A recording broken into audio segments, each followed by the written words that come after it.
Hello everyone, টুকিটাকি মজাতে সকলকে welcome.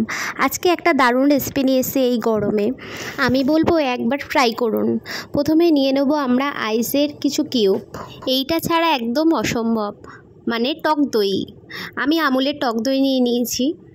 আর আমি এখানে কিছু কাজু বাদাম আর আমন্ড ভিজিয়ে রেখে দিয়েছিলাম, 10-15 মিনিটের মতন ভিজিয়ে রেখে দিয়েছি। আর নিয়ে নিয়েছি হচ্ছে চিনিটা আপনারা পরিমাণ মতন দেবেন, যেমন আপনারা মিষ্টি খান। এবার আমি মিক্সারে অনেকগুলো আইস কিউব দিয়ে দেবো, আর সাথে দিয়ে দেবো হচ্ছে ভিজানো আমন্ড আর কাজু বাদাম। এখানে আমি একটা কথা আপনাদের বলে রাখি, এখানে আমি 3 জনের জন্য করব। 3 জনের জন্য করতে হলে আমায় 3 কাপ টক দই দরকার। আপনারা যতজনের জন্য করবেন ততজনের জন্য তত কাপ টক দই নেবেন। আর সাথে দিয়ে দেবো হচ্ছে আমি চিনি। সবগুলো একসাথে নিয়ে মিক্সিতে আমি কিছুক্ষণের জন্য একটুখানি পেস্ট করে নেব।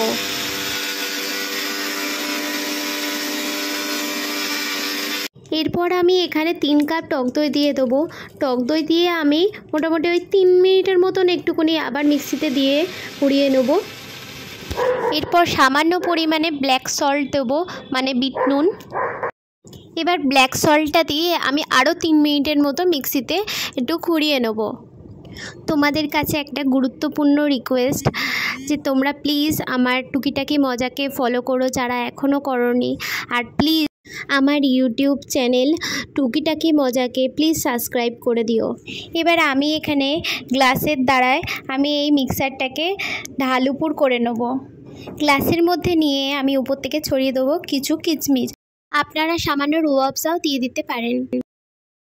আমি বলবো একবার আপনারাও প্লিজ ট্রাই করে দেখুন, আপনাদেরও ভালো লাগবে। টাটা।